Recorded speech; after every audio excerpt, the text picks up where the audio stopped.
done plenty to all over the state. Not that I'm a coach or I'm a mentor though, but not a coach or a teacher. But a lot of people are just afraid to speak in public. Yeah. And I said, well, there's several tricks. One of which is you need to get in your head that you're there to say something, share something, that people that are listening want to hear what you're saying. Yeah. And then they got the straws? Yeah. No, in fact, for the last 8 weeks, I've had a counselor and she's been in the process. Really? All over California? So where's your office? Our office is And then this one works for, so works. both of them work. Okay. I work for a company. We have offices in Berkeley and Los Angeles, and then the Los Angeles office. But we work across offices. Which means you live in Southern California. Yeah, I live in Los Angeles. There could be worse places than that. I'll tell you what. I live a little bit farther to the east in Laverne. Oh, I know. Right along the street. Yes, we've done work together. This July, 48 years. So we Yeah, no one is got a house just for the time we got here. And our children raising them. They all live in West Sacramento. Jobs up there. That way if somebody asks about it, I'll just say it's available. So they have their offices are in Sacramento in the city. My oldest one works for UC Davis. She's we are in the city of Davis, Virginia. so she's started their education technology, all that tech for local campus. The other one works for CalPERS, and my youngest one works for the rural county representatives of California. She is a I forgot what title she has, but basically she's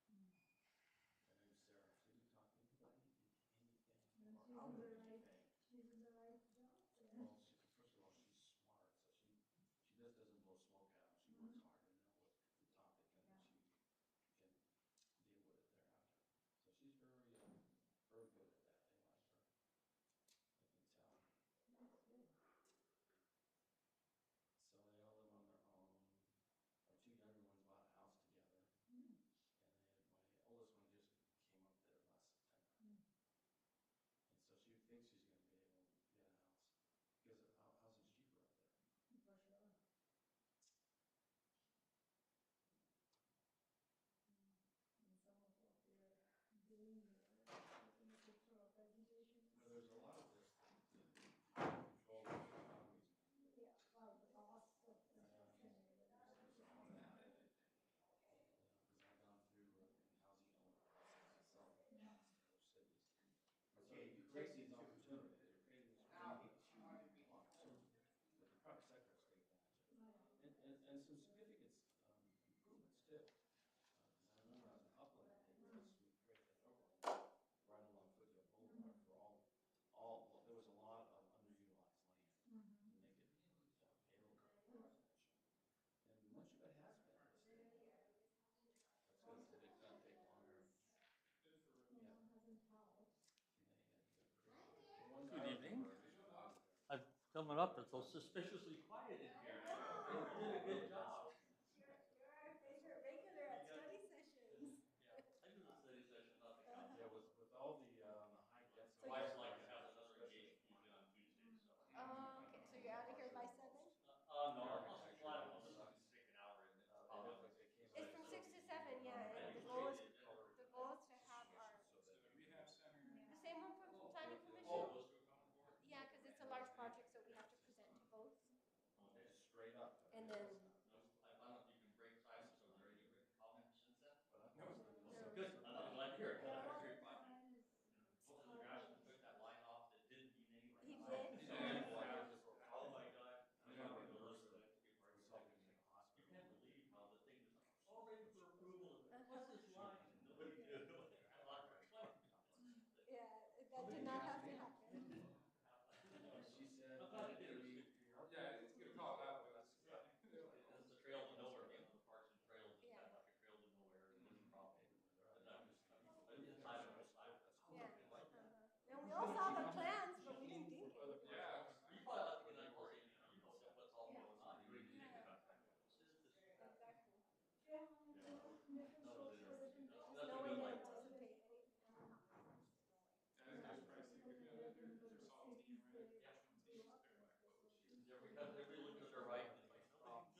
going more and more digital. No, like you said, but there's always trouble with that. Always something.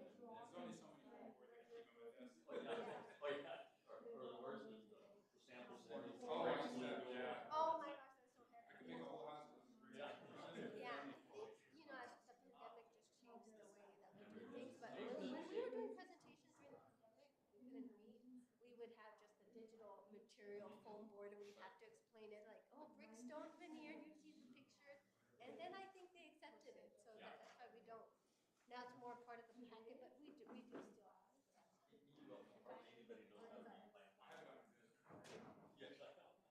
Maybe we can put it right there. Now that he reminded us, we can do it anyway. And now that he said something, the system's going to go down, and I'm going to have that phone board out. I didn't mean to jinx it. No worries. Oh, gosh.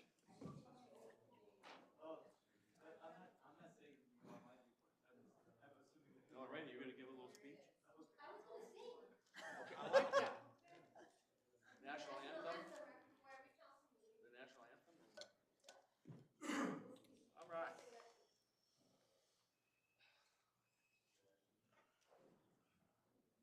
You can get reclining seats here. That would be really great. All right, we're going to call this planning session to order. Workshop. All right. Study session. Mr. City Manager, do we need to call a roll for this? Because it's okay, we'll do the roll call at 7 o'clock for the actual. Okay, so this is just basically a public workshop that we're working. Okay. Okay. All right, sir, go ahead. Okay. Well, thank you, Mr. Mayor. I'll go ahead and I will introduce the item. Tonight's housing study session effort is funded through a REAP planning grant administered by SBCTA and will be led by both Alta Planning and Veronica Tam and Associates. City staff has been working closely with the consultant team since late 2025, and it has been a great collaboration thus far. The presentation will be divided into 3 parts tonight. First, an overview of the city's annual progress report and housing element program implementation efforts. Second, they'll discuss proposed amendments needed to comply with the latest state housing laws. And third, they'll present potential recommendations to help facilitate the production of housing in Loma Linda. Following each section, there will be an opportunity for questions and comments. So keep in mind, this is a study session. We'll be not taking any actions today, and the actual public hearings will come in the next few months.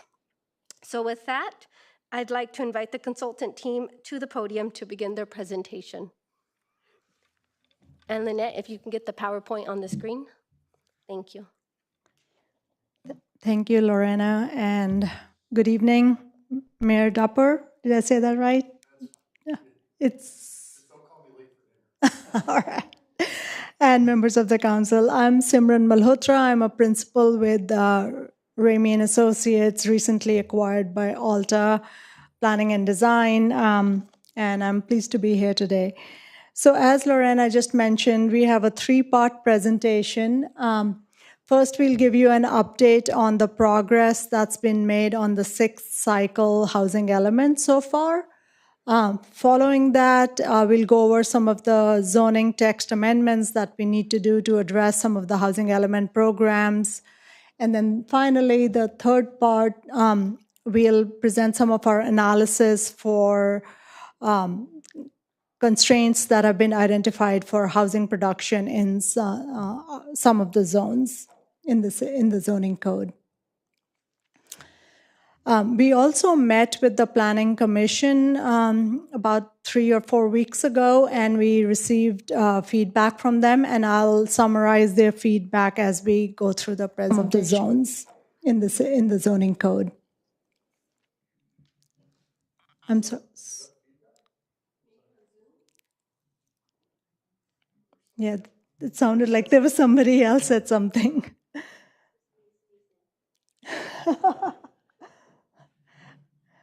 Okay. And I think I already summarized what the purpose of the meeting was. So we'll start with the 6-cycle housing element mid-cycle progress report. And for that, I'll ask my colleague Veronica Tam to come up and make the presentation. I may be sick, so I'm going to keep my mask on so I don't infect the mic. And I'll also make the presentation relatively brief. The housing element is your part of your general plan, and most of your housing element does, most housing elements do contain housing programs that set forth your commitment to the state, how you're going to expand housing opportunities in your community.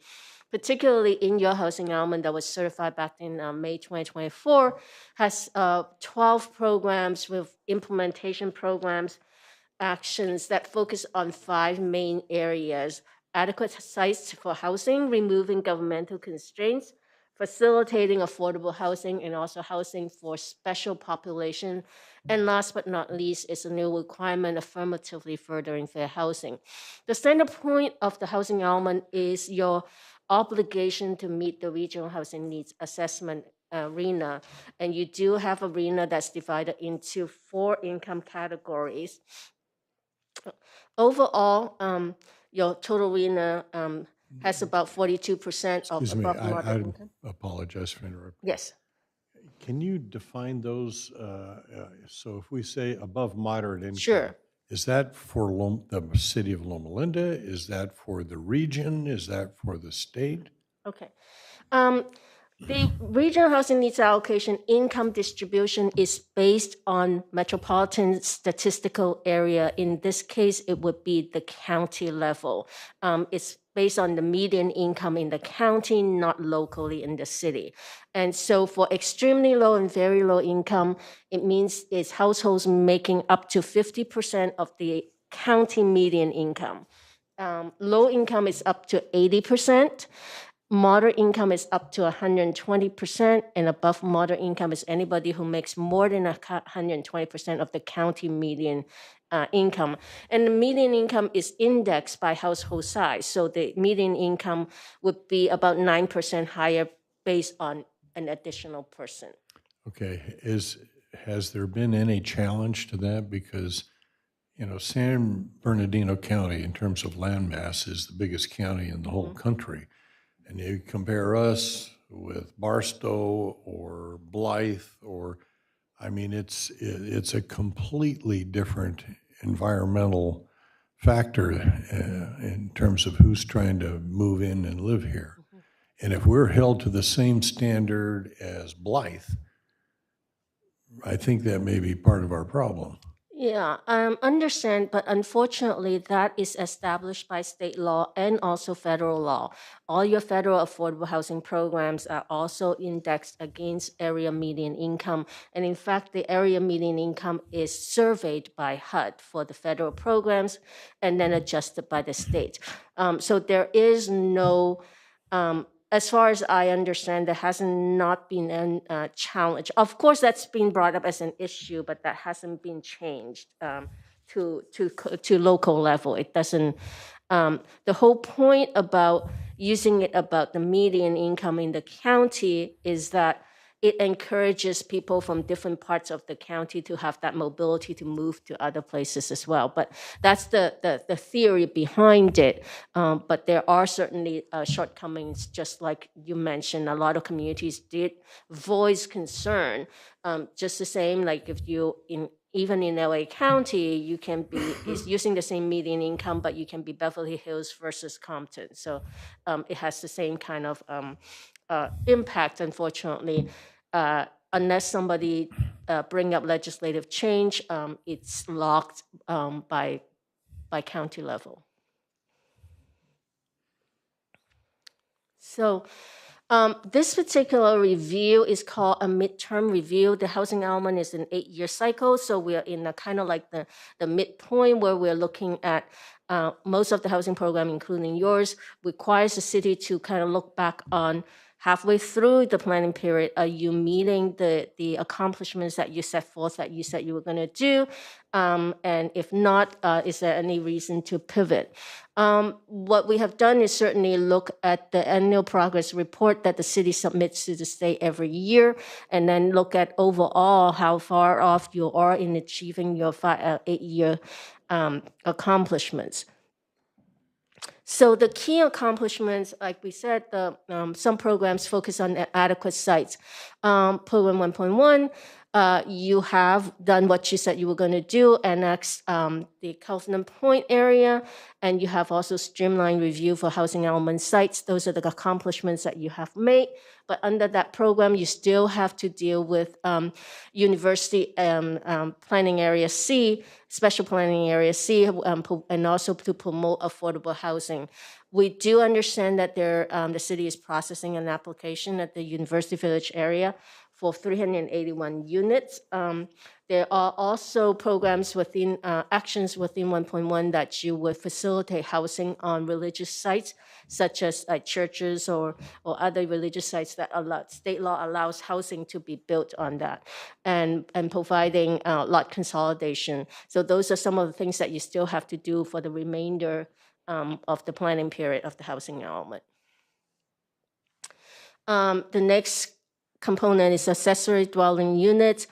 You do have assume some ADUs to be built over the 8 years. So then the city has been facilitating advertising ADU development. So you have done quite a bit, but there are additional things that the city could do or committed to doing in the housing element, that is to advertise your ADU resources in the city by means such as websites, utility bills, however you choose to do to bring the issue or the resource more to the general public. Housing for all persons, all income levels, and persons with special needs. The state law recognizes certain population to have special needs that includes homeless and elderly and disabled. And so what you have accomplished is providing a guideline sheets for proposed density bonus projects, and then you have also worked on the village project that has micro units. Micro units is special needs housing because it does cater to lower income and smaller size households. But you do have other things that you still need to work on in order to promote special needs housing, including featuring certain sites in your economic development department, and then making the housing element also includes ADA improvements as a housing activities, because you do want to make sure that your disabled population has a means to travel freely throughout the city. Question. Yes. I'm sorry. Oh, I don't no. like to be interrupted when Oh, I'm no. lecturing. So Go ahead. What's the difference between a residential unit and a micro unit? Micro unit is usually also a unit, but it's just much smaller. A lot of the times, micro units are defined as units that are, I believe, below 350 or 300 square feet. Whoa. I'm not sure so- your assuming on this what's the definition of it, but usually it just means like almost like an efficiency unit. Yeah. So the University Village project, 381 residential units, does that include, I mean, you say including micro units, I see that, but are they planning micro units? Yes. Marina, do we have any micro units in city of Loma Linda at this point? We do not. They're planning for it. We're actually going to do a code change to allow for it. Yeah. Because, yeah, So this is. currently, our code doesn't allow for micro units. No, we're going to create a new term, micro Yeah. units, in the code. I think the important thing to understand is the University Village project is primarily for students. So, like the student units, yeah. They actually said it was for anybody, not just students. However, you have to be connected to the university. Yeah. So it could be employees. So then that would count separately, right? I mean, But I also will be interested as we proceed to know Of those 381 units, are 300 of them micro units and 81 residential? I mean, proportionally, it makes, Yeah. I agree. Right now, she just used a 381 unit that was university presented to you at a workshop a couple of days ago. I think that's when I fell asleep or something. Okay, anyway. Again, more special needs housing. Some of the actions that you have completed is technical assistance to a density bonus ordinance and also providing CDBG funds for infrastructure, supporting affordable housing, and also supporting creating a decent living environment for low-income households. So you've done quite a bit in terms of facilitating special needs housing, but there may be still additional things to be done. Reasonable accommodation that you've recently adopted that. You have also, your housing authority has also been working with a lot of the housing sites to facilitate and promote housing choice vouchers, those who consider housing suitable for lower income households, particularly for seniors and disabled.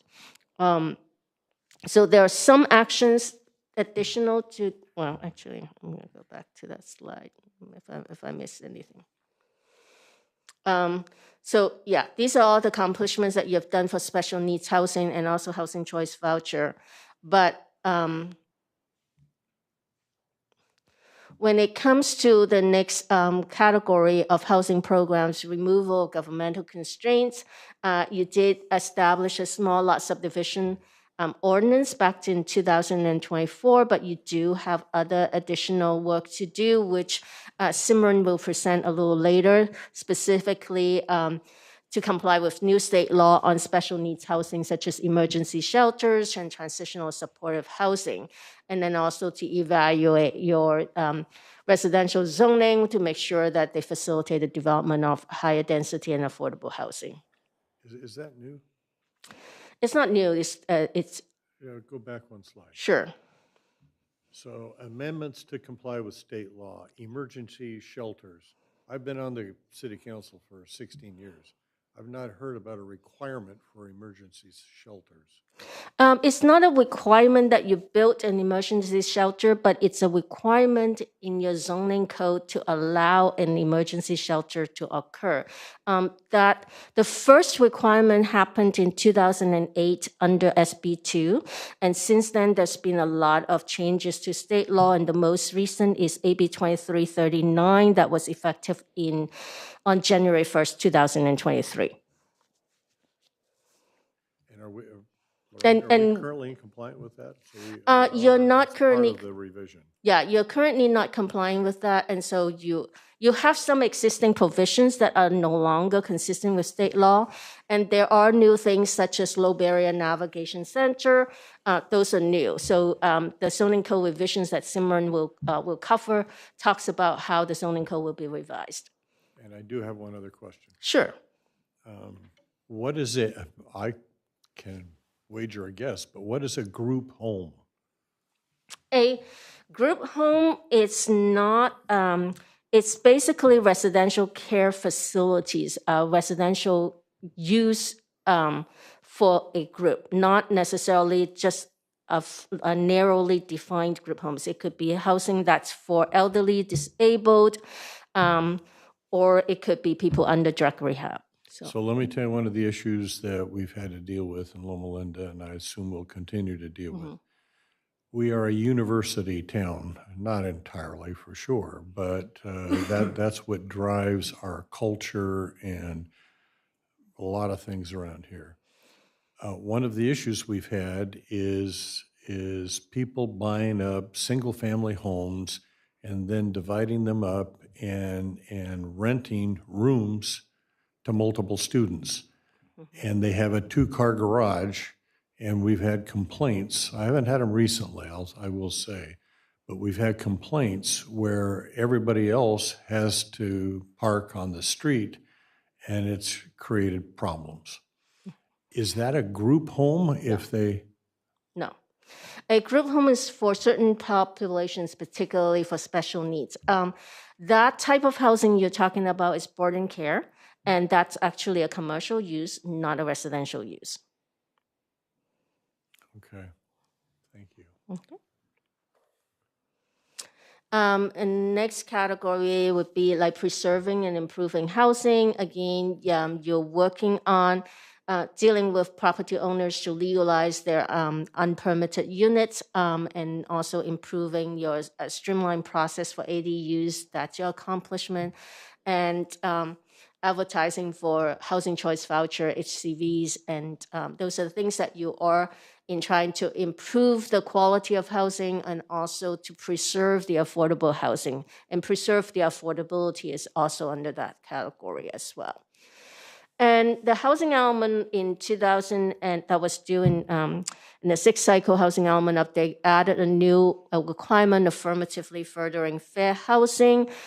You've done quite a bit with, particularly with your funding to provide eviction prevention, education about what are the resources for tenants, and you're also working with Inland Housing Solutions to provide fair housing services, and also so those are some of the fair housing accomplishments that you have done, but you do still have commitments in your housing element that needs to be furthered during the remainder of the planning period, particularly advertising more about the services available, maybe through flyers at the counter, city website, and also maybe posting flyers at community locations. And earlier we talked about utility bills, maybe like city mailers through utility bills. The city also committed to identifying additional funding for and I'll continue to fund the Northeast and North Central neighborhoods for improvements. Providing a decent living environment for the lower income households is a fair housing situation, is a fair housing action, and therefore pursuing of infrastructure improvements and amenities is considered a fair housing action. So what we had talked about earlier is that you have a regional housing needs allocation that's divided into the 4 different income categories. So overall, what the housing element the city is obligated to do is providing adequate sites to accommodate the RHNA. It doesn't necessarily mandate you to build all the units, but you do have to continue to have sites. And what happens is a lot of times when we say a site is feasible for low income or feasible for moderate income, they may come back as above moderate income. So as sites are being consumed or used up for development, there are discrepancies between what you anticipated or assumed in the housing element versus reality, what you actually built. And the state requires us to conduct something called no net loss analysis, is with the development occurring on your housing element sites that are different than how you thought you would get the income distribution, do you still continue to have enough sites? So one of the analysis we have done for the mid-cycle review is to look at the RHNA 2005 at 51 units, and then look at the approved and pipeline projects. What did you actually achieve? What are the additional approval that you have recently received? Then, and also ADU permits. How many units are you permitting over the last few years? So with all that, what is your remaining RHNA? What is your remaining site capacity? And comparing your total site capacity and your total RHNA, are you meeting it, adjusting all the development that has occurred? So our conclusion at this point is yes, you will continue to have adequate sites with a little bit of surplus in each income category. So, what is a site? A site can We be. have dirt someplace that we think we can build low-income units on, or what is a site? Those are sites. A site can be a combination, a group of parcels, but those are sites that you specifically identify in your housing element sites inventory as where you think most likely housing could occur over the 8-year planning period. It doesn't mean it's the entire city. It just means that at the time that you're writing your housing element and getting your housing element approved by the state, what would the most likely feasible sites over the 8-year period that could be developed? And so the analysis is, well, we said we could, and some of them did, and then what is the discrepancy between what we assume versus what the housing element assumed versus what actually happened on the site. And that's the summary of that. You still have remaining capacity with some surplus in each income category. Okay. And you talk about, you've mentioned several times, the 8-year time period. Right. What happens if we're short at 8 years? Well, the no net loss requirement, SB 166, requires that you actually do a no net loss analysis every time a development application comes in. And you look at it, whether it's in the housing element site. If it is in the housing element, how different it is from from what the developer is proposing. So you do an accounting every time you approved your project. The moment that a project comes in that would bring your surplus down to 0 or negative, that you're short. SB 166 says that the obligation is on you, not on the applicant or developer, that you as a city must be able to make finding that either you found a replacement site or that within 180 days of approving that project, that you make an equivalent site available. So that's that's the no net loss. You have to, you're not waiting till the end of the 8 year. You have to continuously do that evaluation. So 8 years comes, what happens? We haven't found enough dirt to build more houses. What happens? If you have identified, if you have a project, let's say in the last, if you continue to okay, one, if you don't make up the shortfall, your housing element can be decertified. Two, what does that mean? Which means that your housing element will no longer be deemed compliant with state law. Your certification, your compliance status will be revoked by the state, or could be. The second thing that could happen is if you identify a shortfall caused by a project that comes in, and then your ability to meet the remaining lower income, not that you have to build them, but you have to have the capacity, but your remaining capacity go below what you need to accommodate that, and you cannot make it up in time, that requirement will be a rollover, carry forward with your next RENA. So your next RENA would be whatever the new RENA is plus what you did not accommodate. And what is and I apologize, I'm the only one talking here, but I don't understand all of this, and I'm trying to understand because we've got budgetary issues in the city of Loma Linda, and we've got an election campaign going on, and there's some radically differences of opinion on our budget. So I need to know if we don't meet our RENA expectations, are you saying then that just gets added on to the next RENA term? If you do not build, there's no consequence at this time. But if you do not have enough sites to provide the potential to build, then the shortfall would be rolled over to the next cycle.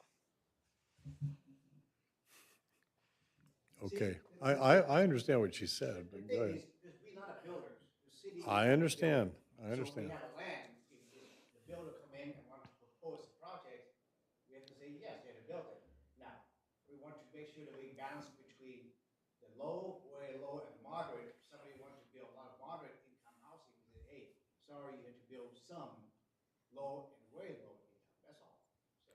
Oh, well, you say that's all, but we're running out, if we go east, we're out of dirt. Well, We don't have any so- dirt some left. of this has to We're do not with gonna our- build them on Redlands Boulevard. Well, that's where I want to jump in here real quick. Some of this has to do with our zoning, correct? Because we have areas that are zoned for commercial, things like that, where we don't anticipate having any residential properties.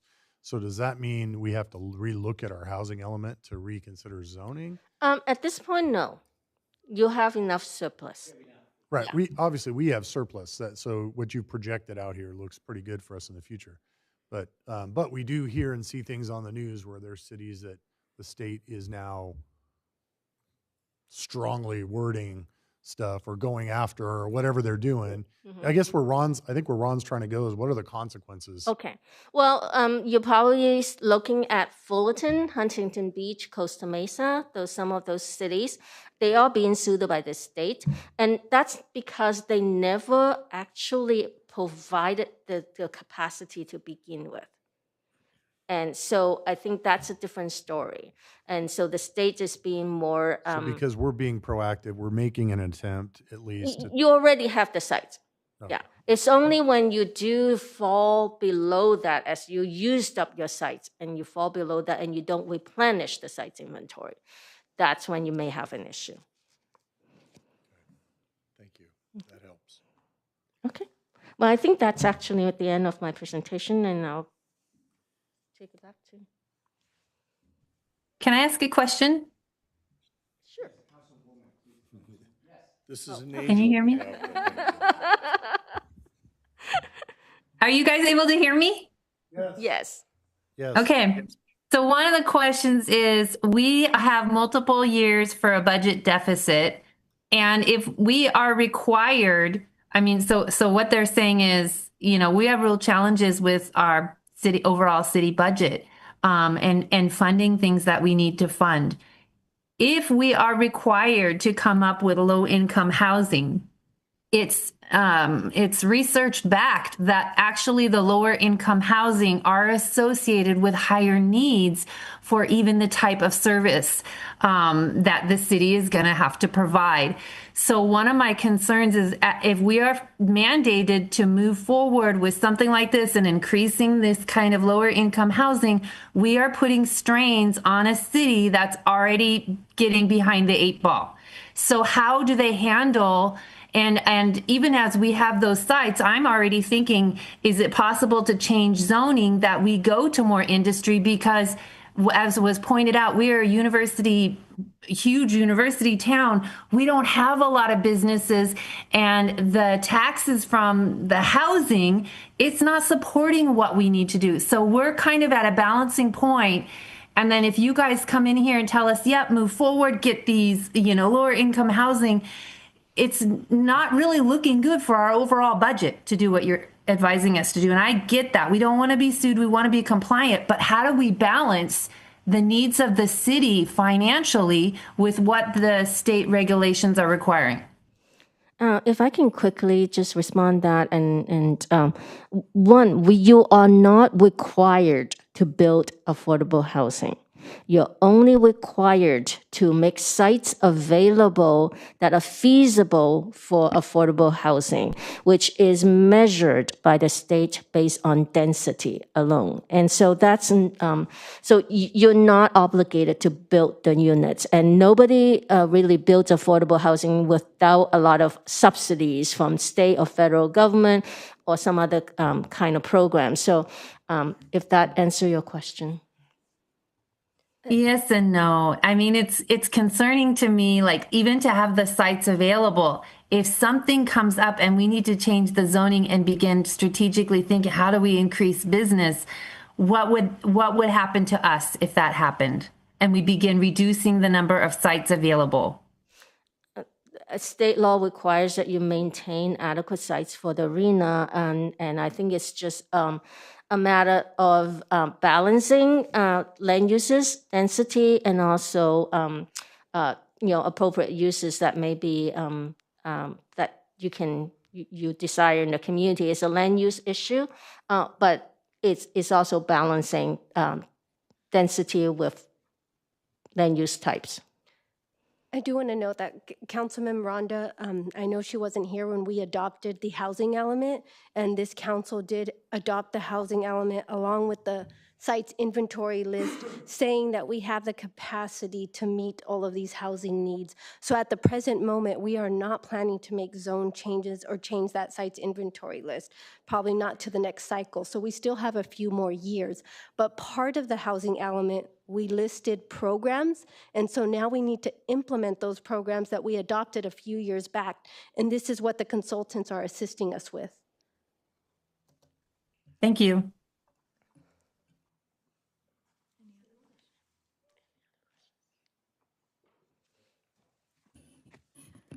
Thank you, Veronica.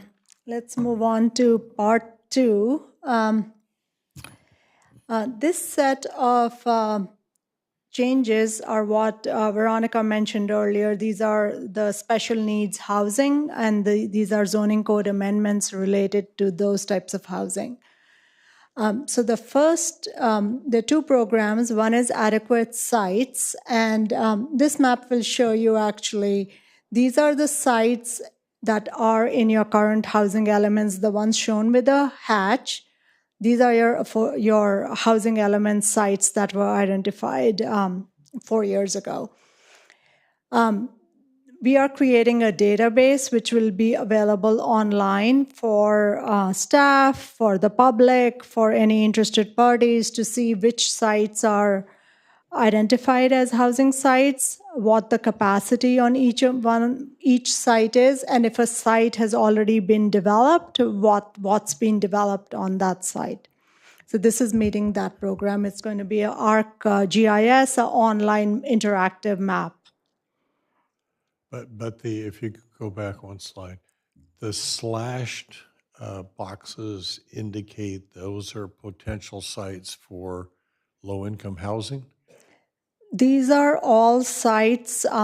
They are not identified for a specific type of housing. Each site has a different mix of what was assumed at the time of housing element adoption. So a Which site. ones? I'm interested in knowing where I was here years ago, but what sites did we predict would be available for low-income housing? I would suggest that be something that's staff brings back to you with the housing element, because analyzing each site was not a part of what we've been undertaking. You know, we've assumed that the sites that were adopted and the certified housing elements were a given and not something we were modifying. In fact, I would strongly recommend not modifying it mid-cycle. So moving on to the next program, this is the emergency shelters. The city of Loma Linda currently permits emergency shelters by right in the public facilities zone and with a conditional use permit in the commercial manufacturing zone. The commercial manufacturing zone is shown in the dark red up on Redlands Boulevard, and then there's a little pocket down on Mountain View and on Barton Frontage Avenue or Newport Avenue Road. This is no longer compliant with state law. State law says emergency shelters must be allowed in a zone that also allows housing. These zones do not allow housing. So to be compliant, our recommendation is to allow some limited housing in your business park zone, which is up in the upper right corner, excuse me. It's a small area, it's restricted, it's near the freeway and away from a lot of other uses near the VA hospital as well. And to allow limited residential live work is what we are suggesting with a conditional use permit, but to allow emergency shelters by right here. So this is a recommendation that we are making at this point. Are the developers of that business center drive, are they aware of this? There are a few vacant sites within that, and moving forward in the next cycle, there'll be additional analysis required for emergency shelter location. Now, that analysis is based on the point in time homeless count that every city does on an annual basis. Your current count is 19. So your capacity for an emergency shelter has to be 19 beds, which is a pretty small number compared to other cities in the Southland. So it's unlikely you will see an emergency shelter for that small number. But as Veronica said, it's not building a shelter, it's planning for it and allowing it. That's what the state requires you to do, and that's what this effort is doing.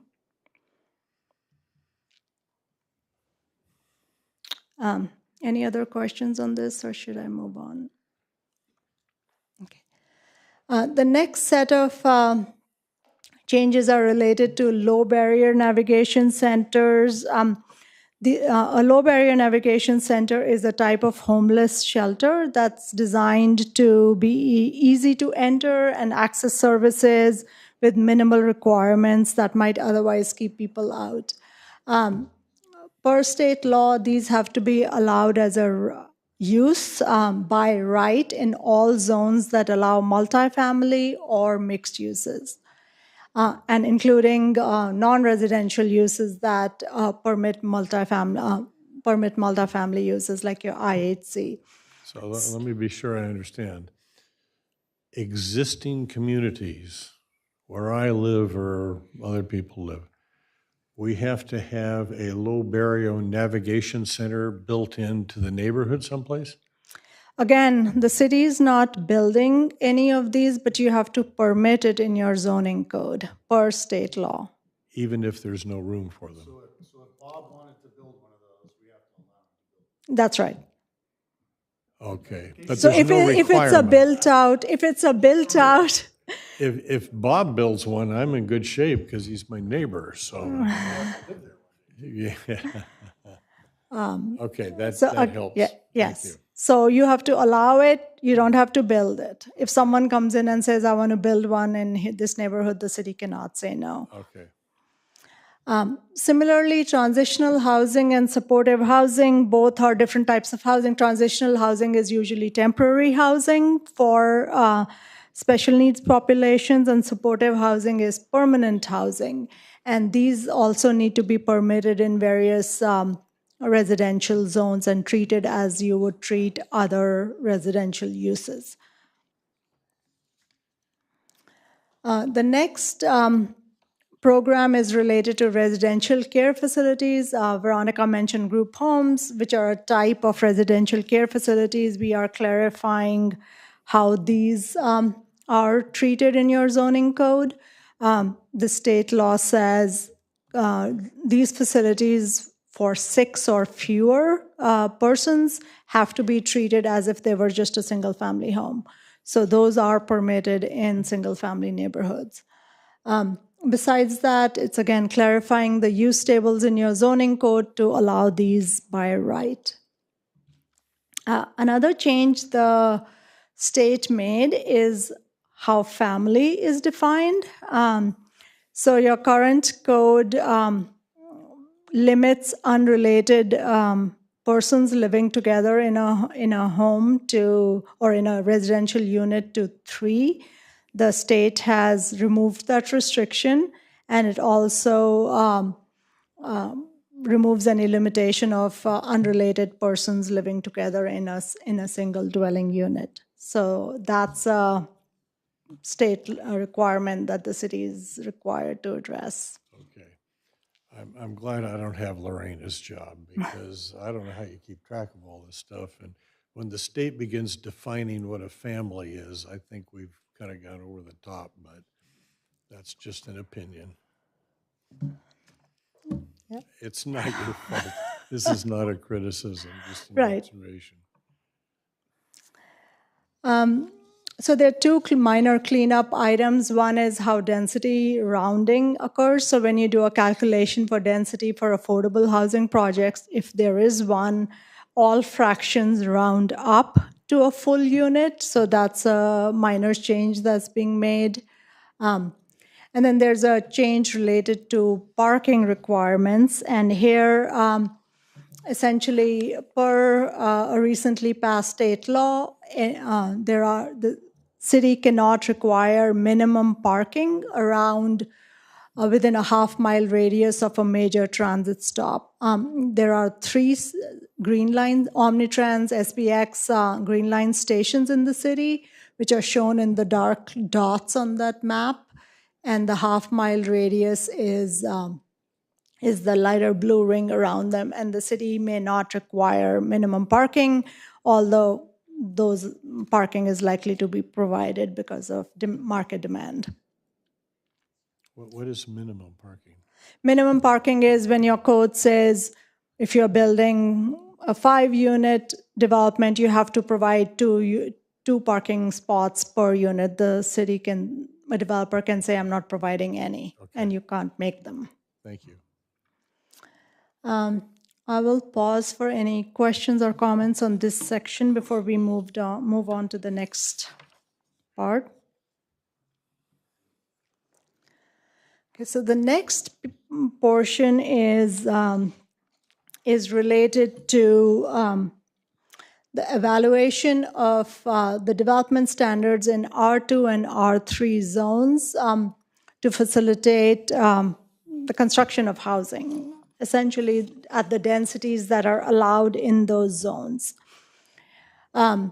There's also a program identified in your housing element to look at what the institutional and healthcare zone permits. So the standards we looked at for R2 and R3, we looked at setbacks, we looked at your parking requirements, your open space and landscaping requirements, as well as the amenities required, as well as a requirement for a LEED certification or equivalent. So I'll go through the constraints we have identified first, and then I'll demonstrate what this looks like on a real project on the ground, and then we have some recommendations for you. So starting with setbacks, the interior side setbacks in the two zones that we looked at are high, and at this point, the way the code is written, you can't park in the side setbacks, you can't have driveways, and you can't access parking through those. So that really limits the size of what can actually happen on a site. The next topic is parking. The parking requirements, again, the current code requires 1.5 spaces for a 1-bedroom unit, plus an additional half space for every additional bedroom that's provided. And for every unit, there needs to be at least one parking space that's in a garage. These requirements compared to some of your neighboring cities are quite high. For example, I'll go to the far left. Redlands, for a 4-bedroom unit, requires 2 parking spaces, while in Loma Linda, it's 3. Guest parking, for a 4-bedroom unit, you need 2 parking spaces. So that means if you have one home with a 4-bedroom unit, you would need to provide 3 plus 2, so 5 parking spaces for a 4-bedroom unit. That is quite a high ratio. In fact, it's one of the highest we've seen across the state. So what's the problem with that? I'm saying right on. That's where we need to be. Is there state law that mandates that we have to change that? The state law requires, and the housing element program requires you to evaluate what these zones and the development standards in them. They don't require you to change the standard. What it does say, state law does say, is that if your standards are such that you cannot get to the maximum density allowed in your zoning code, then those standards can be null and void. So if I understand that correctly, so because we're we could be considered restrictive to the point where we require too many parking spaces, that it conflicts with some of the low-income housing laws It's not even low-income housing law, it's any housing.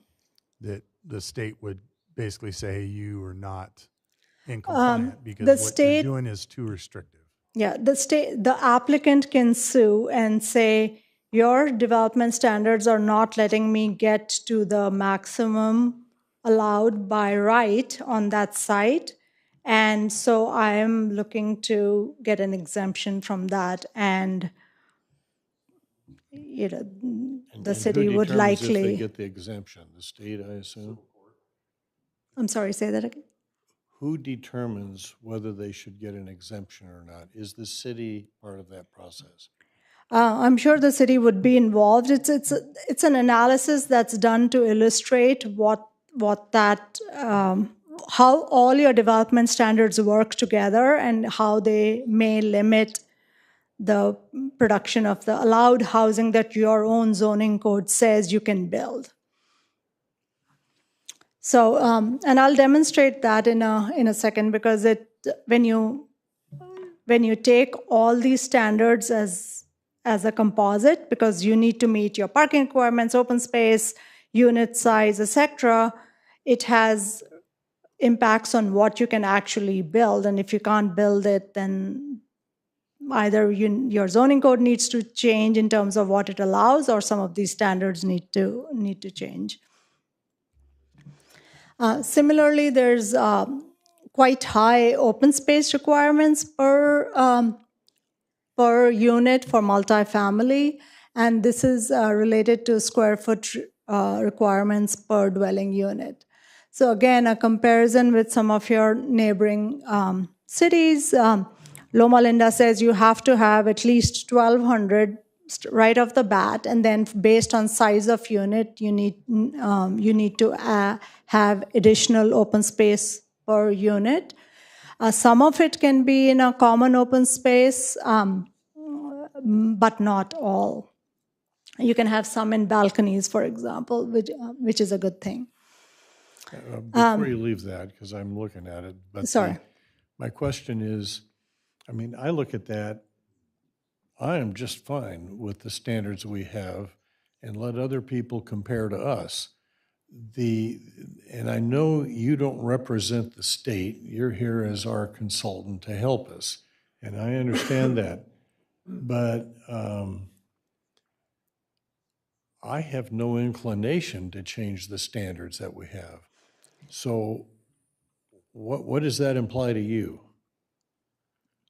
You're looking for a lawsuit, or what are No. the implications of that? So the city council, when this comes to you right now, we are looking for feedback, and you're saying you're not interested, and I'd like to hear from the other council members also. So Right. we will come back with a firm recommendation for the council to evaluate at a hearing later this fall. And at that point, the council can say, no, we don't want to adopt any of these changes, keep it as is. You're well within your rights to do that. But as I said, if there's a project applicant who makes the choice, who challenges it, they are well within their rights to do so as well. Okay, I understand, thank you. Similar to the common open space requirements, there are additional requirements related to amenities. So we have the open space requirements, and then in addition to that, we have an applicant is supposed to provide a whole series of amenities in addition to what that open space is. It's quite prescriptive and very specific in terms of what those uses, what those amenities are. So for example, you could be required to provide a business center if you have a 16-unit building. Business centers aren't very common in residential. Everybody has a computer, right? So some of these are quite prescriptive, and instead I think there's a way to make this a little easier on applicants while still getting to the level of amenities that Loma Linda the community wants to see. So here's an example in the R2 district. So R2 is a duplex district, which means on any single lot you can have 2 units, right?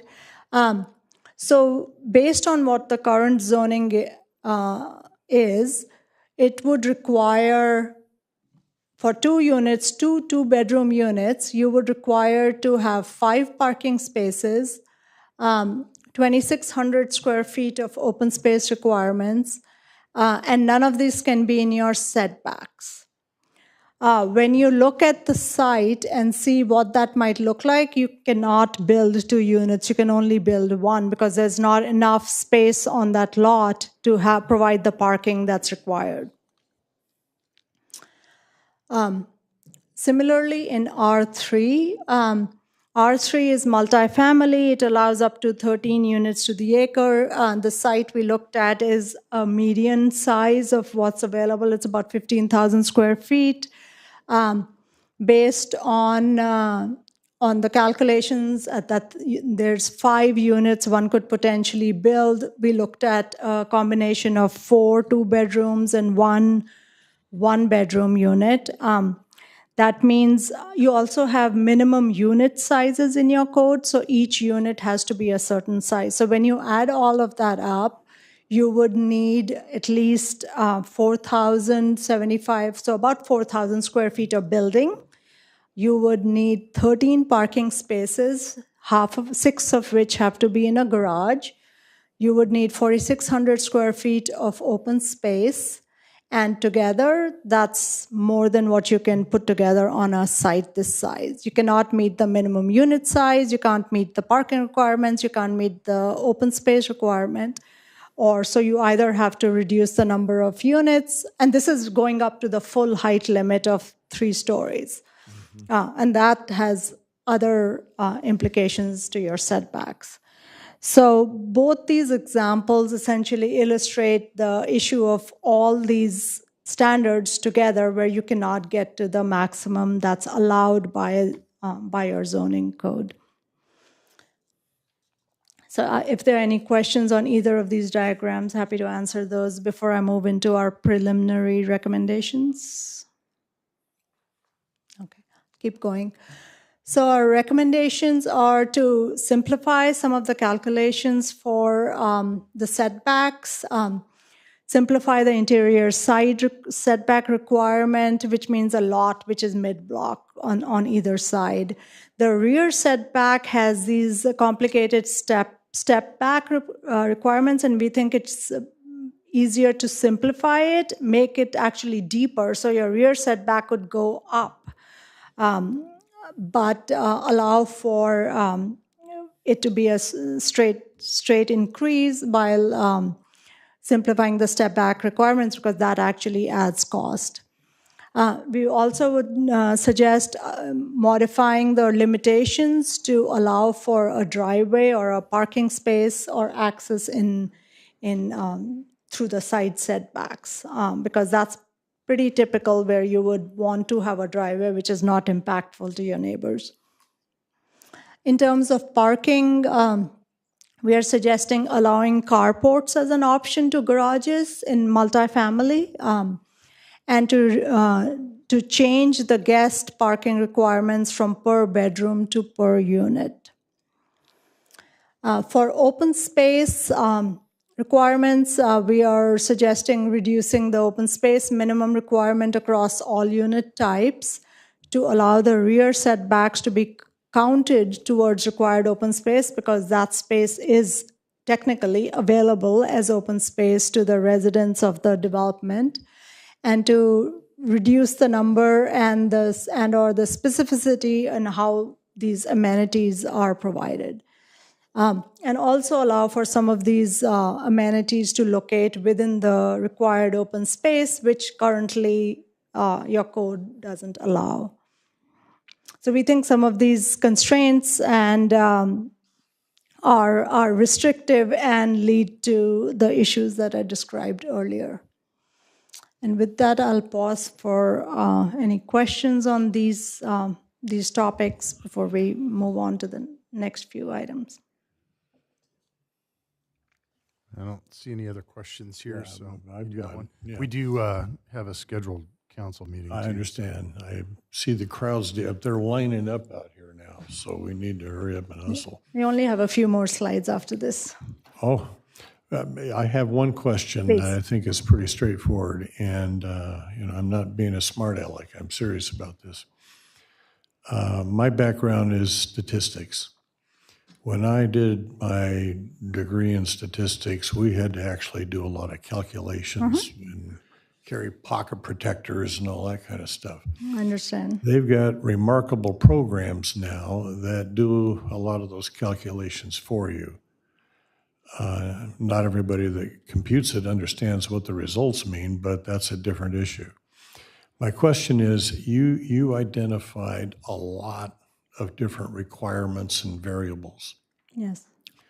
Is there any kind, with AI and everything we've got, is there any kind of software that would enable us to calculate some of this stuff? If not, I'm ready to double or triple Lorena's salary if she's actually has to track all of this.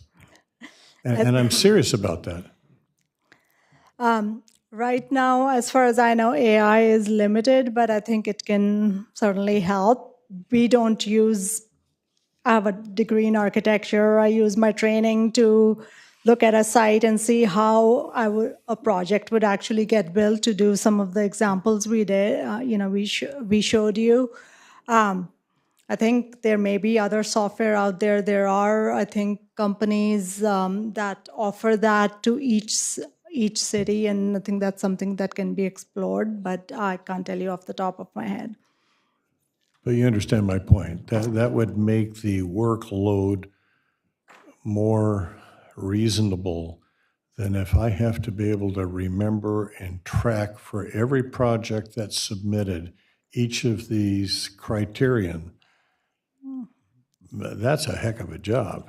Yeah, well, your planners are very capable, and they know how to read a zoning code and apply the requirements in That's there. not my point. I'm not questioning their competence, but there's got to be some efficiency opportunities built into this as well. Yeah. Well, I think, Ron, what the challenge is, obviously the state says we have to be compliant with certain housing requirements. And the consultant, who doesn't represent the state, who works for us, is saying, based on our current zoning, we could be sued because we are very restrictive. We have very low density. We encourage that. That's part of our community.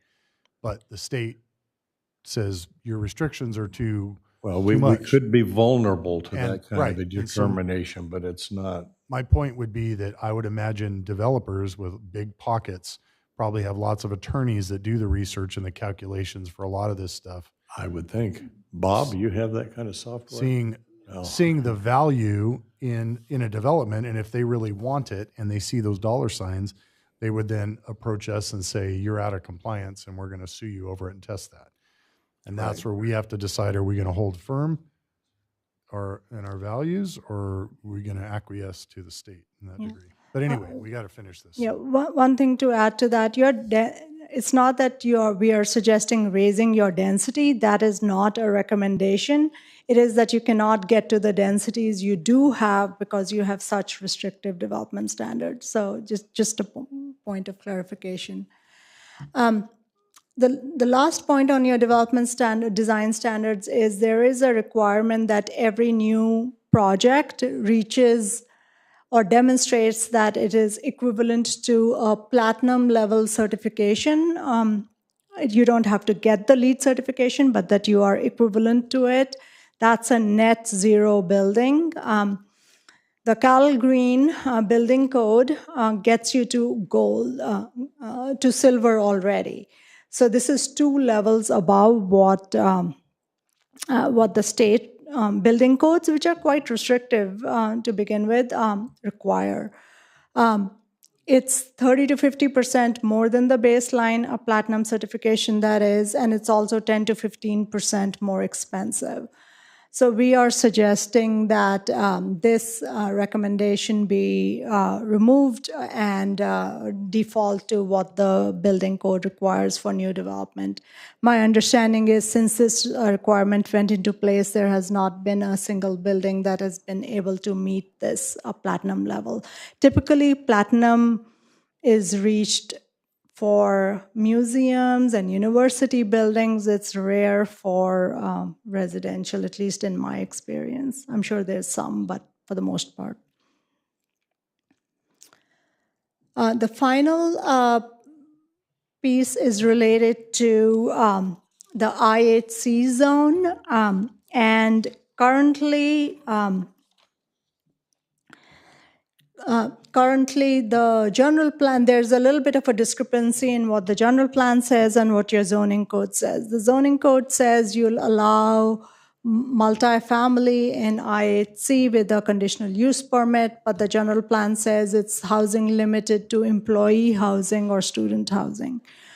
So we are recommending that we reconcile these differences by modifying the general plan policies, because that's something that's already happening. And the last piece is the planning area G, which is just to the south of where we are.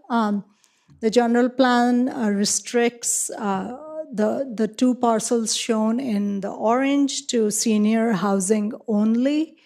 And we are recommending that the general plan be amended to from requiring it to just encouraging these, as this may be housing, since these sites are identified in your housing element, and it could be a AFFH issue in terms of discrimination against non-seniors, if you can think of it that way. And that really brings us to the end of the presentation. I can answer any questions about the last couple of things. Next steps, Jar. So next step, right, in 2 months. So next steps, of course, they're taking in your feedback today, and then start drafting the amendments and the potential code changes, and those will go forward to both Planning Commission and City Council during a formal public hearing. So probably either late summer or early fall, it'll come before you again. And that wouldn't be for adoption, that would be for review, correct? We'll have a study session first, and then based on what the recommendation is, there'll be the adoption hearings. And who's involved in the study session? The consultants and the staff and anybody else?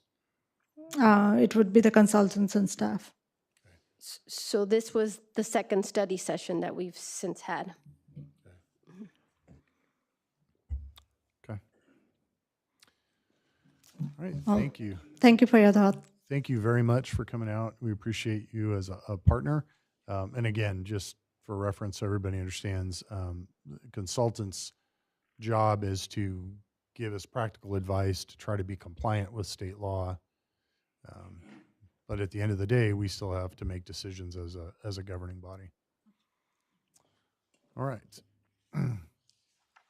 Let's, just because we've been seated now for over an hour, let's take a real quick break, and we'll get started in about 5 minutes.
much north of LA. Yeah. Yeah, that's nice. So I keep most of the Southern California. I think I was in San Diego last week. Oh, wow. So you're definitely a lot. Like, got regular places like that. Yeah. Yeah. That's good to know. I'm gonna say to Gabriel. Yeah. That's good to know you work down there. I didn't realize that. Yeah, that's my preference.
Yeah. Yeah, we just gotta meet. I'm gonna be over there tomorrow afternoon, 2 o'clock, and somebody from water conservation.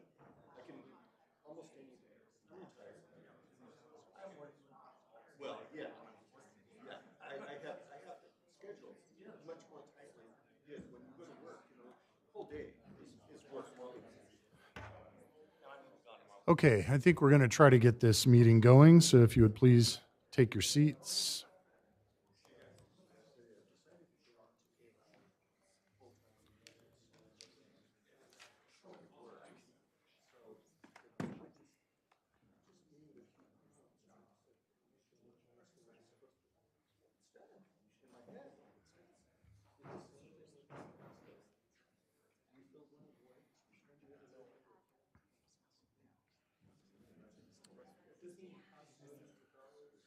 All right. Lynette, let me know when you're ready. Okay. All right, we're going to go ahead and call this meeting to order. This is a regularly scheduled city council meeting. We did have a session where we discussed our housing element, but that was not part of the actual council meeting. So we'll begin now with the roll call. Thank you, Mr. Mayor. Councilmember Spencer. Present. Councilmember Popescu. Here. Mayor Pro Tem Daly. Here. Mayor Duper. Yes. We have a quorum. Thank you. All right, we will start out with the invocation and pledge of allegiance led by Councilmember Popescu. Please rise. Dear Heavenly Father, thank you so much for the opportunity for us to serve this wonderful community. We ask that you bless us and help us to make wise decisions. In your name, amen. I pledge allegiance to the flag of the United States of America and to the republic for which it stands, one nation, under God, indivisible, with liberty and justice for all.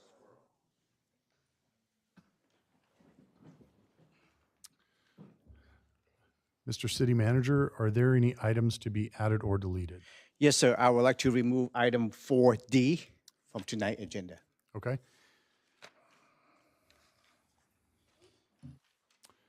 All right, we will now enter into the public participation section of our agenda. This is where non-agendized items can be brought forward to the council. Each speaker is limited to 3 minutes. If you do have comments on an agendized item, we ask that you wait for that item to come forward. Ms. City Clerk, do we have any speakers? I do not have any that registered to speak.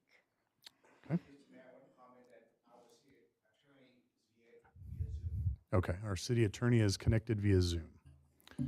All right, so moving on, we already talked about the study session that we worked on with our housing element. I can recap that real quick. We have consultants that were hired to come and talk about basically all of our housing rules and laws here in the city, and based on recent state changes, stuff that's happened in the last couple of years, they gave us some proposals to change potentially some of our restrictive housing requirements, but that is all being taken under advisement. There'll be further workshops and discussion on that as we go throughout the year. So that was nothing final today. We're going to move on to section 3, which is our public hearing items. Now, we have a little bit of a challenge with this particular item.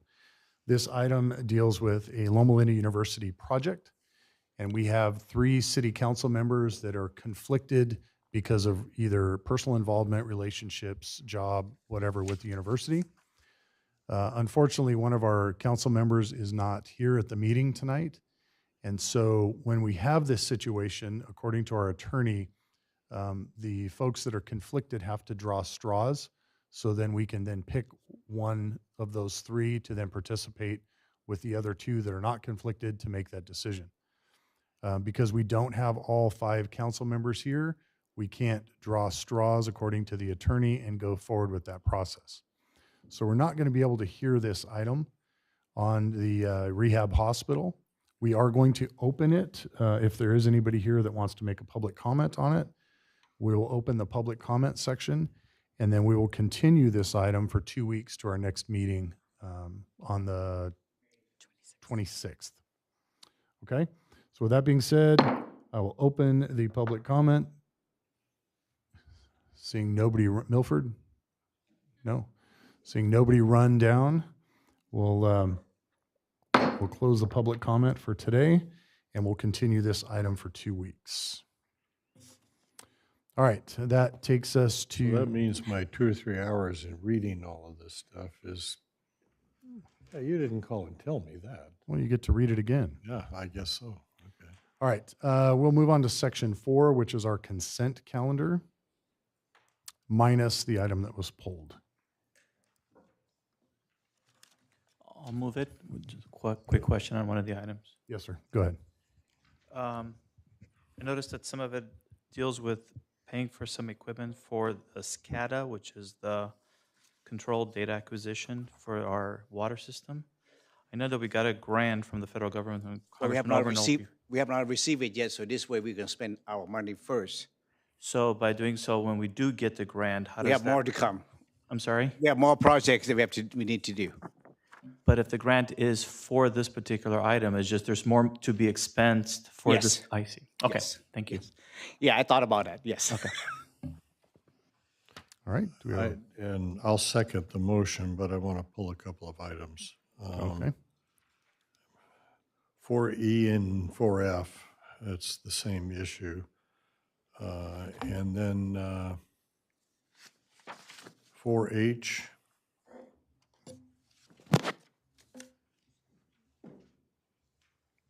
and 4J. Okay. So 4E and 4F deal with our landscape maintenance district and our street light districts. What are your questions? Okay, one of my questions we already talked about, which is defining the boundaries, because we've got political districts and we've got city utility districts and so forth. So I understand that now. When we say, because some of these are areas that could impact some people in my district, when we say, I got to get my other glasses on. So when we say intention to levy and collect assessments, if I live within this original District 1, is that going to be an additional assessment and levy on just my district or throughout the city? That's Okay. question one. So I don't think your microphone's on. yes, sir. So to answer your question, the first 50 district, 1 to 50, they will have a cost escalation in it. That's mean what you pay 20 years ago is the same amount that you pay. The one that have cost escalation, which is District 51 to I think is 78 now, will have cost escalation based on how much it costs to maintain those area. Okay. But this would be, I'm assuming this is going to be a new assessment that will increase the. No, sir. No, sir. It will be. So if it will I'm in be- District 1 where No, we've. it will be District 51 to the latest one, maybe 78. Yeah, I That will have understand. cost escalation in it, yes. But these two items impact District 1, which no- is Old Loma Linda, basically, right? No, sir. They actually impact everybody because we have to pay out of the general fund to cover the difference, the deficit in those districts.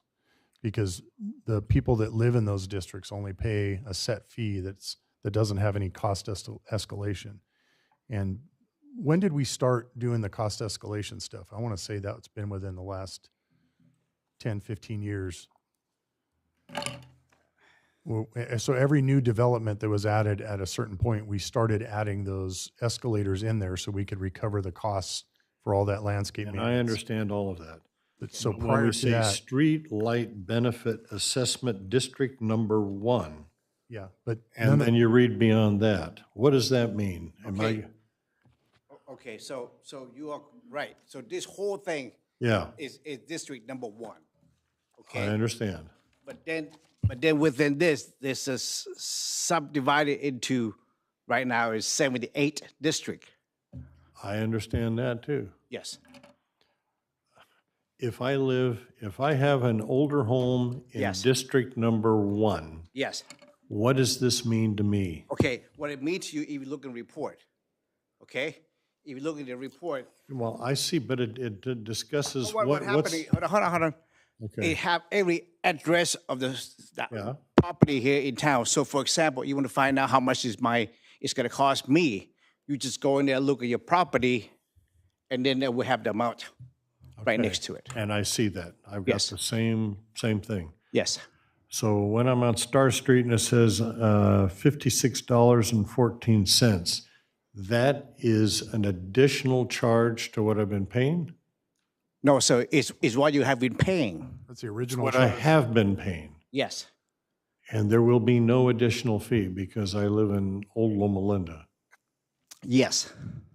But see, Okay. but okay, so what this is how much you will be paying for next year. Okay. But when, again. So that's why we do this every year. The dim bulb and the That's chandelier. why we but- do this every year, sir. That's why if you compare this to Yeah, the okay. previous year, you can, and it's spelled out in here too, that what is percentage increase for if you live in District 78, for example, how much it costs? Versus District 1. No, for just your It'll show district. you. District 1 through 51. See, we shouldn't call them districts because now Yeah, it's confusing. yeah. Yeah, it is. So Yeah, landscape maintenance developments, area, yeah, area, yeah. in those, as every development has come in, it's been assigned a district number. So every time a developer comes in and builds a new set of houses, the problem is we never put any cost escalation in previous years. I So understand. all of those original older homes and properties in the city, they pay the original fee that they paid when they first got absorbed or created into that development. There's no escalation. So if you're paying $56 a year, I guarantee you it costs our maintenance people probably hundreds of dollars to cover that area. And so what we have to do is we have to take that out of our general fund to cover that balance. In the new developments, there's agreements that are in place. So as those people bought newer houses, theirs increases based on a formula that they have to pay for that. Okay. You agree with him? Yes. That's the explanation I was looking for. So that's helpful. I just don't want to start getting phone calls from people on Star Street that, what's this new assessment? No. Okay. The Frank-Adobe. 4H.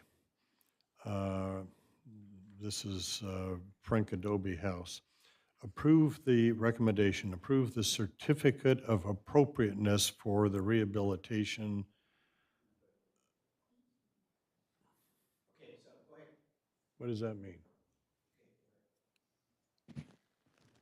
So basically, because it's in the historic district, it has to go through the historical commission for any changes, and they will be rehabbing, preserving the site, doing the appropriate maintenance and managing of it. So that has to get approved through historical first, and anything historical touches, because they are an advisory board, it needs to go to city council, and so that's why we have it on the consent calendar today. And do we have any estimate of what kind of rehabilitation we're talking about, Well, dollar we have wise? Jim's here. So No, Jim- sir. What it is doesn't belong to the city. It does not belong to the city, so the city is not paying for it. It's True Canyon Conservancy responsible for Okay, that cost. okay, then that works. Jim And probably then, doesn't think that works, but yeah, so Jim's gonna cover it if the Conservancy can't. And then 4J, Housing Authority.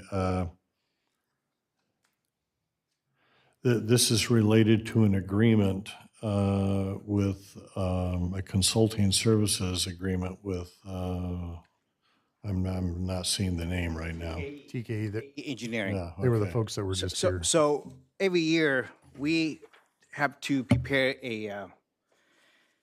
an annual housing report to comply with the state requirement.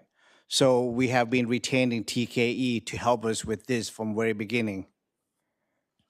So many years. So we have to update this report, and then we have to resubmit it back to the State, county and then to state. Yes. okay. Yeah. Okay, so this is routine, basically. Yes, sir. Okay. Yes, sir. And the engineer, the person that doing this has been doing such a good job that we keep hiring him, and he's here tonight. Pretty good money for, yeah, okay. Okay, that covers what I had questions about, so again, I second the motion. All right, Madam Clerk, we had a first and a second. Thank you. Motions to approve the consent calendar, excuse me, as submitted with the exception of agenda item number 4D, which was pulled from the agenda. Please vote.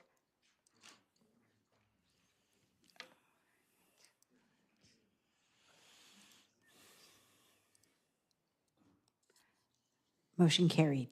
Thank you. Thank you very much. We're moving into old business, and this is the second reading of Council Bill O-2026-05. And this was consideration of adoption of our zone map change for the business park project that we heard last meeting. Do we need any follow-up or any other presentation? No, there's no follow-up. Okay. And we did have a public hearing open last session, but I'll just throw it open if anybody wants to come up and speak on this. Milford? Not this one either, huh? All right. All right, then I'll take a motion. I'll go ahead and move the item, Council Bill 02026-05, second reading. Consider adoption of the ordinance of zone map change number 2024-0001 to amend the existing zone map designation for business park to general commercial community development. All right. Have a second? Rhonda with the second. Madam Clerk. Thank you. Motion is to adopt Council Bill O-2026-05, waiving the full reading of the ordinance and directing to read by title only, an ordinance of the City Council of the City of Loma Linda, California, amending the official zoning map to change a parcel from Business Park BP to General Commercial C2 for an approximately 4.3 acre site located at the northeast corner of Mountain View Avenue and Business Center Drive, identified by assessor parcel number 0292-451-14, zone change number 2024-0001. Please vote.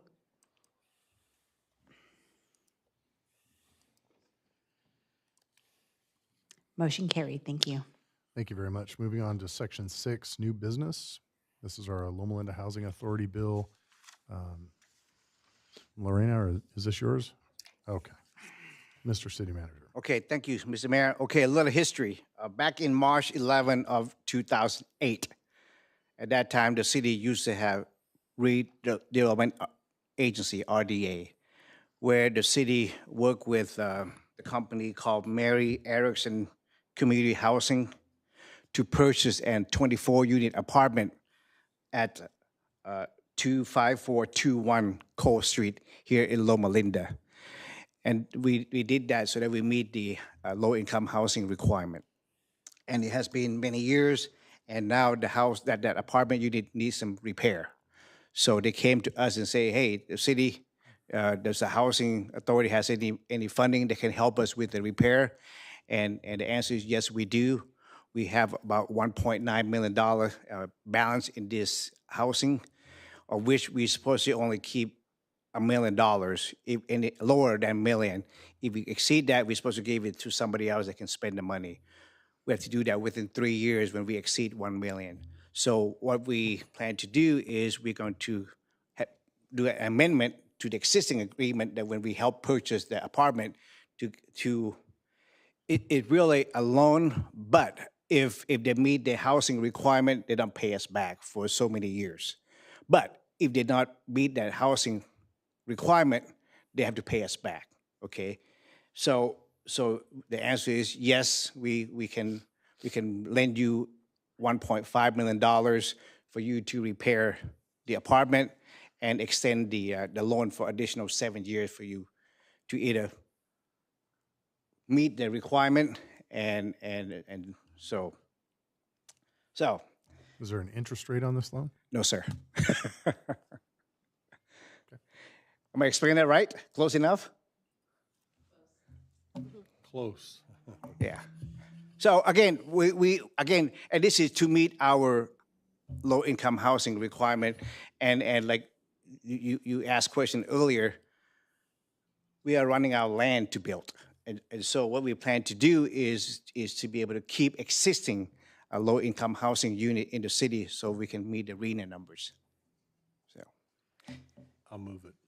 All right, we have a motion and a second. question. Just question for clarification. So that amount is available for anyone who has affordable housing units that they may want to have rehabbed? No, because we already have an agreement with them. So the money would only be for them and them only? No, but correct me if I'm wrong, Steve, is that if somebody want to build a low-income housing project, they can approach us, like Corporation for Better Housing many years ago. But the problem is, a lot of time is they ask for 10 millions or a couple acres of land that we do not have. Okay. So I didn't see it in staff report, but what is the total cost of the rehab project itself? Well, right now is more than 1.5. Okay, so there's just a portion of it? Yes. Okay. All right. Thank you. Okay. Madam Clerk. Thank you. Motion is to adopt to adopt Loma Linda Housing Authority Bill R-2026-02, waiving the reading in its entirety and direct to read by title only, a resolution of the Loma Linda Housing Authority of the City of Loma Linda, California, approving a First Amendment to Affordable Housing Agreement with Mary Erickson Community Housing, a nonprofit or corporation. Please vote.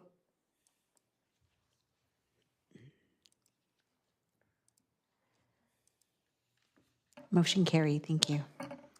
Thank you very much. Moving on to 6B, was to review and finalize the community survey that we had authorized the city to produce.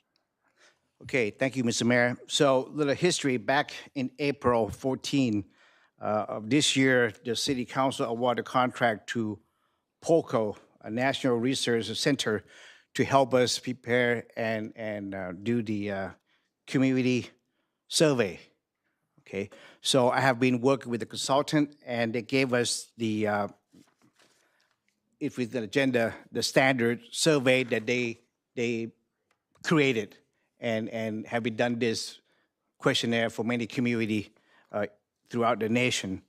So the first 12 questions are their standard questionnaire, and I have been working with them that we would like to add additional 4 questions. So the question 13, 14, 15, and 16 that we would like to add it to their survey. And these are pretty a great question, which is like opportunity for children and the family within our city. Is there we need any more playground equipments? Are we need any more eating and shopping and entertainment within the city? Because every ask my daughter, my wife, they keep asking, hey, I want more place to go to eat. So this way, you know, we'd like to hear from the resident. Also, we would like to hear from them what type of businesses or special business that they would like to see in Loma Linda. So this way, you know, we can hear from them. And question number 15 is what they think is if you have funding, what are the most important function within the city government, like police, fire, public works, park and rec, street maintenance, and administration. So if we have additional money, what we'd like to spend the money on. And number 16 is if our funding is limited, what they would like to see if potential for reduction. You saw that there's a typo. 15 is repeated twice. Correct. That's why I crossed it off with 16 on there, AMay. Yes. So it's a start, and if you look at the questionnaire, I review it, and then in addition to that, on the second page after the staff report, we have a timeline. So the whole idea is after the city council review and approve this question tonight, I will work with them tomorrow and finish up the questionnaire, finish up the boundary, where the city boundary is, the address where we want to send the questionnaire to. Like at the last city council meeting, the council recommended that we should, in addition to the resident, we should send out to businesses, to the university, to the student, the worker. You know, we'd like to hear from them, what I'd like to see. So we'll be doing that. And the goal is to be able to mail out by May 22nd, which is very soon. And of course, they're looking at to send out the survey for 8 weeks to be able to gather all the information, and then they will do the analysis and report, and then they'll will first provide us with a draft report, and then they will be coming over here to present it to all of you. So, okay, any questions? I'm assuming the list of questions are going to be asked the way it's presented? Yes, okay. Yes. That's why I presented to all of you. And now, this is your time. You have any comment, please let me know. Yes. The only thing, Darb, when you're mentioning the survey going to others is that we should have a question on the back, because the only way that we would know that they're a resident is D4, how many years have you lived in Loma Linda? But there's, if they said less than 2, that's the only other option. So we would need a question to know. Yes, there will be another sheet of question, your gender, your income, that kind of question will be in here. How long you live in the city and so forth. Yeah, but I'm looking at it, and we have to make sure that we specify what, like, in addition, do they live here?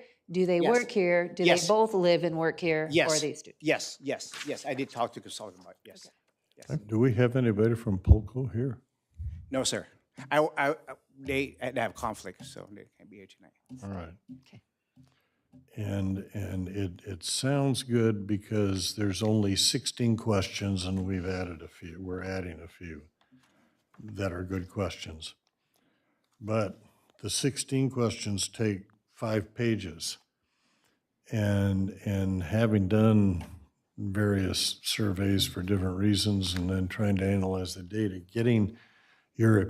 the longer the survey, the lower your compliance level. And I just want to know if you introduce this by saying this is a time-tested survey they've been using for a while. I'm all for, they ask good questions. I just don't want to send this out to, 1,000 people and 45 return it, because that's nothing. And so that's my only question about this. I don't question the quality of the questions they're asking. They make it multiple choice, so it's easy to answer. Those are all good things. But I know my neighbors, and if they see something that's 5 pages long, it's going to get deleted. So I want to know how they know this works and what kind of their return rate is versus the number of surveys they send out. Otherwise, we're paying good money for something that we're not going to learn much from. Does that make sense? Yes. Yes. Okay. I will ask them that question, because you know more about it than I do. I don't do surveys. I don't dispute any of their questions. I think the questions you've added are all appropriate. I'm concerned about the length of this, but if they're quality researchers, and I have to assume they are, they've been tracking this return rate data pretty carefully, and that's what I'd like to see. Rhonda's a researcher like this. I mean, like this is stuff you're very familiar with. And the survey that they have is validated, and it will be electronic, so they're not going to see. The hard part is it won't be paper, I'm pretty sure it won't be. So it'll be electronic, so they're not going to see, and it won't look like 16 questions. It's just a click of a. And by page 2.5, they're out of there. They're done. Yeah, it will be fast. My concern with was the part you added about all the demographics, and I'm not certain why we need to know all that, or if that's off-putting to some people. I think they put it at the end on purpose. So that can be skipped. Yeah, like they put it at the end on purpose. So if you don't want to answer that, you won't. In fact, some of the questions, like one of the questions they said, take out for Loma Linda, because it was like, how do you identify as what gender? And some of the senior population, you don't want to offend anybody. So, but I think it'll be set in such a way that they don't have to answer if they don't want to. Okay. But that'd be another question for them, too. All right. Any other questions or comments on that? And again, I'm really looking forward for this, the result of the survey, and I want to learn from it and see what they do with this, all the analysis that they do afterward. Absolutely. I have no idea. So, Yeah, All right. no, I agree. So do we need a motion for this, or is this just direction? you should pretty much say, are you okay with mailing this out? So I'm going to do it. It's a significantly much improved survey compared to the last one. The last one was absolutely push-pull. Yeah. Yes. Very flawed. But So- that's The fine. last one, I don't know what you're. The one about I think Okay. So if you okay. So let's take a motion on this then, Madam Clerk. Motion. I'll make a motion to approve. Motion Second. and a second, and we'll take the roll. Motion is to direct staff to proceed, to work with to authorize the consultant to move forward and proceed to the next phase of the survey process in accordance with the timelines as noted. Please vote.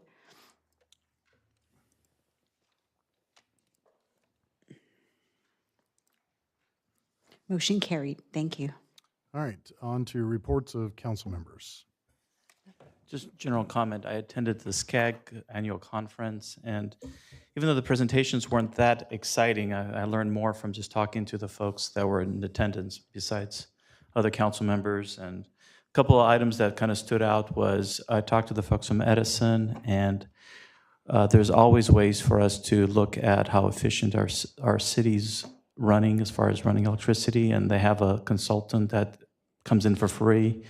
And they weren't sure that they necessarily did in Loma Linda, and they want to really have us look at us again. Yeah, we have done it before, but we're welcome to Yeah.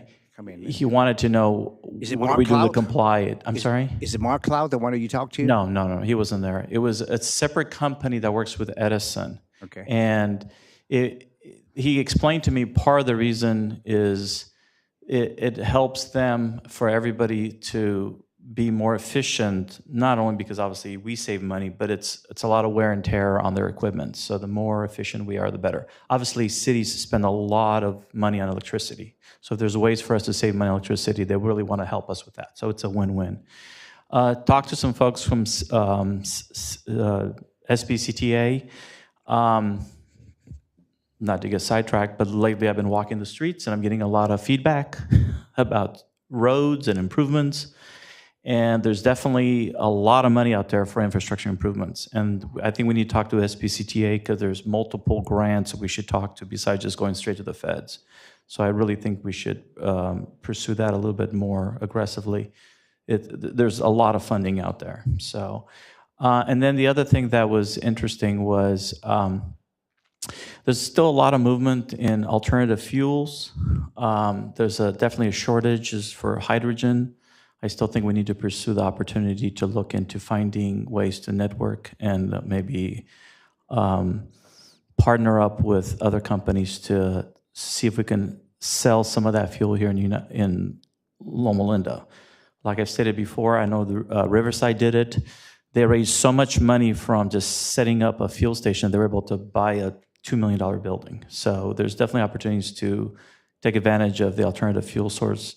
Omnitrans, right now, they've got several hydrogen buses. They're paying $23 a kilogram. Other agencies are only paying $9 a kilogram. So clearly, there's a shortage of hydrogen, for example. Also a shortage of some of this natural gas and things of that nature. So just something for us to consider and look at opportunities to generate revenue through other means. So that was it. All right. About 2 weeks ago, the city managers met with the sheriff to discuss the upcoming contract cost for law enforcement. And as you guys know, we're already in a budget deficit of about $700,000 this year. And we budgeted about a 5% increase for our sheriff's contract. The sheriff announced that the contracts were going up through all the cities at about 10% this year. The reason for that is all the liability and insurance costs are just soaring. And so it was not anything the sheriff was really happy about at all, but it's just a cost that the county can no longer incur on their side. So they're passing it off to the cities. So one thing that the sheriff did do is he asked the county supervisors if they could somehow mitigate that. And this year, the county supervisors gave a one-time $5 million grant, which is spread through all the different contract cities, and it reduced our increase to about 7.5%. But our contract is now going up more than what we actually budgeted for or what we thought. So that increases our deficit this year. The sheriff made comments in that meeting, and Captain Freya was there at the meeting also, where the sheriff said he was very thankful that several cities had done sales tax increases over the last couple of years. He said it was probably harder now for some of these cities to go about it, given how the economy has changed. But he thought some of those cities that tried to do it 2 years ago probably had a better plan and a better, easier road. But he did commend all the cities that are looking at things like that because the costs of all of this stuff keep increasing, and we do not have the money to pay for it. So that was that meeting, and that's all I got. Okay, anybody else? Reports of officers. Yes, sir. I have one bad news that a couple of weeks ago, our previous mayor, Floyd Peterson, his wife passed away at the valley. So. Yeah, he just passed away. So. And so we plan to send him flowers at her funeral. All right. So we are adjourned, although we have continued an item. So are we adjourning to the meeting in 2 weeks to the 26th? All right. Thank you all for coming out, and we'll see you in a couple weeks.